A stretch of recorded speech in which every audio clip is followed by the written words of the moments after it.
Hi అండి. ఎలా ఉన్నారు అందరూ? నేనైతే చాలా బాగున్నానండి. మీరు కూడా చాలా చాలా బాగుండాలని కోరుకుంటున్నాను. ఈరోజైతే 28 సైజ్ బ్లౌజ్ అంటే స్మాల్ సైజ్ బ్లౌజ్ అయితే కట్ చేస్తున్నానండి. దానికోసంగా క్లాత్ అయితే ఈ విధంగా ఫోల్డ్ చేసుకోవాలి. కూర అంచులు మనకు ఆపోజిట్ క్లోజింగ్ మన సైడ్ ఉండేలా ఫోల్డ్ చేసుకొని ఇప్పుడు ఎడ్జిల్ సమానంగా ఉండడం కోసం ఒక లైన్ అయితే డ్రా చేసుకుంటున్నాను. అలాగే నడుం పట్టి వేసుకుంటాం కదా, దానికోసం హాఫ్ ఇంచ్ మార్జిన్తో లైన్ డ్రా చేసుకుంటున్నాను.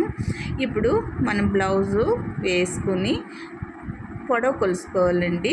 నడుము పొడవు కొలుసుకోవాలి. షోల్డర్ దగ్గర నుంచి మనం బ్యాక్ సైడ్ డాట్స్ ఉంటాయి కదా, ఆ డాట్స్ వరకు బ్లౌజ్ ఈ విధంగా పట్టుకొని చూస్తే నడుము పొడవు వస్తుంది. నాకైతే 14.5 వచ్చిందండి. హాఫ్ ఇంచ్ పొడవు పెట్టమన్నారు. దానికోసంగా 15 ఇంచీలు పొడవు హాఫ్ ఇంచ్ ఖర్చు కోసం పెట్టుకుంటున్నాను. ఈ విధంగా ఆపోజిట్లో కూడా డ్రా చేసుకోవాలండి. ఇది లైను కరెక్ట్గా రావడం కోసమే, అంతే తప్ప దీనివల్ల ఏం కాదు. మనం ఇలా గీసుకుంటే లైన్ అనేది కరెక్ట్గా వస్తుంది. ఇప్పుడు బ్లౌజ్ నడుము కొలుసుకుందామండి. దానికోసంగా ఆది బ్లౌజ్ పట్టుకుని హుక్సులు పట్టి కాజాలు పట్టి విడిచిపెట్టి హుక్సులు పట్టి వరకు ఈ విధంగా టేపు నడుము కొలుచుకుంటే మనకి నడుము కొలత వస్తుందండి. చూడండి 27.5 వచ్చింది. నాకు హాఫ్ ఇంచి పెట్టమన్నారు, ఒక్క పావు ఇంచి పెట్టమన్నారు కాబట్టి నేనైతే 28 పెడుతున్నానండి. 28 4 ఫోల్డింగ్స్ చేసుకుంటే నాకు 7.5 వచ్చింది. 7.5 ఈ విధంగా పెట్టుకుని నడుము కొలత half inch back side dots కోసం 2 ఇంచెస్ ఖర్చు కోసం పెట్టుకోవాలి. ఇలా పెట్టుకున్న తర్వాత ఇప్పుడు చెస్ట్ కొలుసుకోవాలండి. దానికోసంగా ఆది బ్లౌజ్ ఈ విధంగా వేసుకుని నెక్ అనేది కరెక్ట్గా మనం అడ్జస్ట్ చేసుకుని ఇప్పుడు ఈ చంక దగ్గర నుంచి ఆ చంక దగ్గరికి టేప్ ఈ విధంగా పెట్టుకుని కొలుచుకోవాలండి. ఇలా కాకపోయినా నడుముని బట్టి కూడా చెస్ట్ లూజ్ పెట్టుకోవచ్చు. నాకైతే 18 వచ్చిందండి. దానికోసంగా ఇది బోట్ నెక్ లాగా బ్యాక్ సైడ్ వస్తుందండి. అందుకోసంగా నేనైతే 6.5 షోల్డర్ పెట్టాను. నెక్ షోల్డర్ కలిపి 6.5 పెట్టాను. అలాగే చంక డౌన్ కూడా 6.5 పెట్టుకోవాలండి. ఈ విధంగా 6.5 పెట్టుకుని చెస్ట్ లూజ్ వచ్చి 9 ఇంచీలు 9 ఇంచీలు చెస్ట్ లూజు 2 ఇంచీలు ఖర్చుకి ఈ విధంగా డాట్స్ పెట్టుకుని ఇప్పుడు వీటన్నిటిని లైన్ డ్రా చేసుకోవాలి. ఈ విధంగా డ్రా చేసుకొని మనం మార్క్ చేసుకోవాలండి. లాంగ్ వీడియోస్ పెట్టి చాలా రోజులు అయ్యింది కదా, అందుకోసంగా లాంగ్ వీడియో పెడదామని చేస్తానండి. ఈ విధంగా లైన్స్ డ్రా చేసుకున్న తర్వాత ఇప్పుడు నెక్ చంక మనం డ్రా చేసుకోవాలి. నడుమైతే 4.5 పెడుతున్నాను. ఆది బ్లౌజ్కి అయితే 4 ఇంచెస్ ఉందండి. మనం హాఫ్ ఇంచ్ పెంచాం కదా, దానికోసంగా 4.5 పెడుతున్నాను. నెక్ అయితే దిగొద్దన్నారు, అందుకోసంగా 4 ఇంచెస్ పెడుతున్నాను. ఈ విధంగా షోల్డర్ దగ్గర 2.5 డౌన్లో 3 ఇంచెస్ పెట్టుకుని ఈ విధంగా డ్రా చేసుకోవాలి. ఇది వెనక్కి బోట్ నెక్ లా వస్తుంది కాబట్టి నేను 3 ఇంచెస్కి ఈ విధంగా డ్రా చేసుకుంటున్నానండి. ఇప్పుడు బ్యాక్ నెక్ డిజైన్ అయితే కట్ వర్క్స్ తోటి వేయమన్నారు. ఈ విధంగా వేస్తున్నాను. ఇదైతే నేను ఇప్పుడు కట్ చేయనండి, కుట్టేటప్పుడు బక్రం వేసి కుడతాం కదా, దాంతోపాటు కట్ చేస్తాను. మీకు చూపించడం కోసం వేస్తున్నాను. నెక్ 2.5 అయితే సరిపోదు అనిపిస్తుందండి, అందుకే 3 ఇంచెస్ పెట్టుకున్నాను. 3 ఇంచెస్ పెట్టుకుని ఈ విధంగా డ్రా చేసుకుంటున్నాను. ఇప్పుడు మనం షోల్డర్ సైడ్ ఒక్క హాఫ్ ఇంచ్ ఈ విధంగా డౌన్ చేసుకోవాలండి. నార్మల్ బ్లౌజులకి అయితే మనం నెక్ సైడ్ డౌన్ చేసుకుంటాం కదా, కానీ బోట్ నెక్ వీ నెక్ అయితే మనం చంక వైపే డౌన్ చేసుకోవాలి. ఇప్పుడు 1.5 పెట్టుకుని 1.5 పెట్టుకుని చంక రౌండ్ అయితే డ్రా చేసుకోవాలండి. కొలుస్తున్నాను చూడండి, నాకైతే కరెక్ట్గా వచ్చేసింది. ఈ విధంగా డ్రా చేసుకున్న తర్వాత డ్రా చేసిన విధంగా కట్ చేసుకుందాం. నేను క్రాస్ అవి అన్నీ కుట్టేటప్పుడే కట్ చేస్తానండి, ఎందుకంటే ఫ్రంట్ కూడా తీయాలి కదా, అందుకోసంగా నేను మామూలుగానే కట్ చేస్తున్నాను. మీకు కుట్టేటప్పుడు కూడా చూపిస్తానండి, స్టిచ్చింగ్ కూడా చూపిస్తాను. ఈ విధంగా కట్ చేసుకున్న తర్వాత ఫ్రంట్ కట్ చేసుకుందామండి. మనం ఫ్రంట్ కట్ చేసుకునేటప్పుడు కూర అంచులు మన సైడు, క్లోజింగ్స్ మనకు ఆపోజిట్ సైడ్ ఉండాలండి. నార్మల్ బ్లౌజ్కైనా ఈ విధంగానే వేసుకుంటాం, కానీ అది క్రాస్ వేసుకుంటాము. ఇది ఫ్రిన్స్ కట్ కాబట్టి స్ట్రైటే వేసుకోవాలండి. ఈ విధంగా వేసుకుని రౌండ్గా ముందు డ్రా చేసుకోవాలి. బ్యాక్ పార్ట్ ఎలా ఉందో దాని అంచుని బట్టి ఈ విధంగా డ్రా చేసుకోవాలి. తర్వాత లోపల డ్రా చేసుకోవాలి. ఈ విధంగా వేసుకున్న తర్వాత చూడండి, ఎడ్జీలు సమానంగా ఉండడం కోసం కూడా ఈ విధంగా డ్రా చేసుకోవాలి. ఈ విధంగా డ్రా చేసుకుని బ్యాక్ పార్ట్ తీసేయాలి. బ్యాక్ పార్ట్ తీసేసి చూడండి, ఈ విధంగా ఎందుకు కొడుతున్నానంటే కింద మార్కింగ్ ఉంది కదా, అది పడుతుందని. చూసారు, లైట్గా పడింది. మనం చంక రన్నర్తో చేయకపోయినా డ్రా చేయకపోయినా మనకనేది ఈజీగా మార్కింగ్ పడిపోద్దండి. చూడండి, వీ నెక్కి కానీ బోట్ నెక్కి కానీ ఒక 1/2 ఇంచి లోపలికి మనం డ్రా చేసుకోవాలండి. మామూలు బ్లౌజులకి అయితే చంక డౌన్ ఎక్కడుందో అక్కడ డ్రా చేసుకుంటాం కదా, అలా కాకుండా లోపలికి 1/2 ఇంచి పెట్టుకొని ఈ విధంగా డ్రా చేసుకోవాలి. నెక్ అయితే 6 ఇంచ్ 5.5 పెట్టానండి. అంటే బ్రాడ్గా వస్తుంది కదా, 6 అయితే ఎక్కువ బ్రాడ్ అయిపోద్దేమో అని భయం వేస్తుంది. అందుకే ఒక 5.5 పెట్టాను. ఈ విధంగా డ్రా చేసుకుంటున్నాను స్టార్ నెక్ లాగా. అయితే బ్లౌజ్కున్న అంచు ఇప్పుడు లేటెస్ట్ కదండి. చూడండి, బిగ్ బాస్లో తనుజ వేసుకుంటుంది ఒక బ్లూ బ్లౌజ్, ఫ్రంట్ అంచు వస్తుంది కదా, ఆ టైప్లో కావాలన్నారు. దానికోసంగా నేనైతే నెక్ బ్రాడ్గా పెట్టుకున్నాను. ఈ విధంగా ఇప్పుడైతే డాట్స్ కోసం పెట్టుకుంటున్నానండి. సెంటర్ పాయింట్ వచ్చి 2.5 పెట్టి మళ్ళీ చివరి నుంచి 2.5కి డ్రా చేసుకుని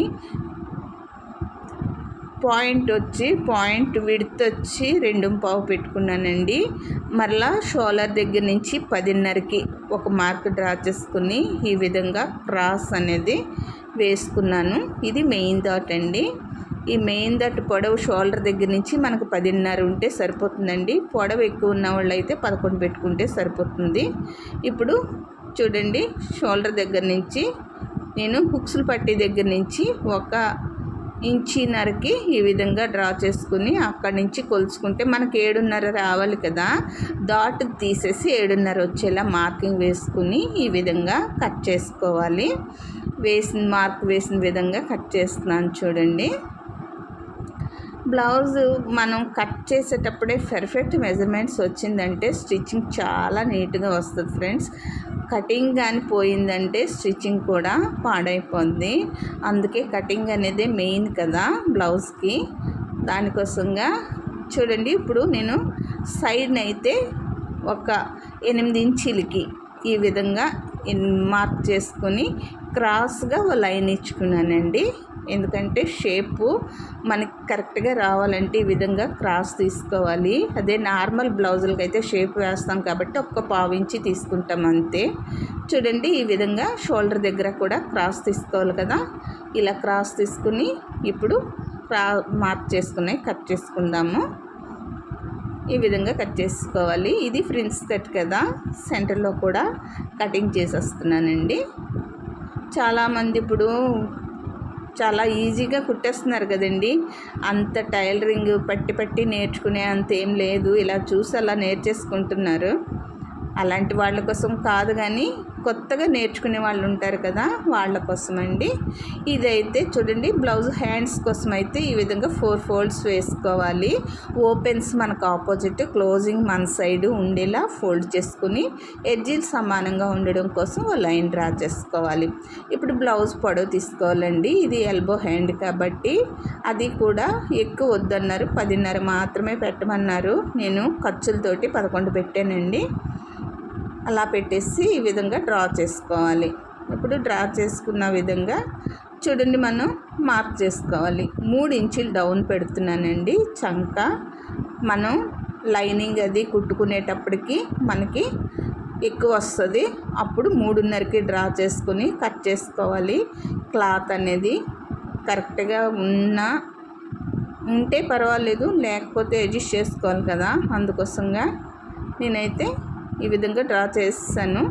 చంక 3 ఇంచులకే డ్రా చేస్తానండి. చిన్న బ్లౌజే కదా, 3.5 పెట్టాల్సిన అవసరం లేదు.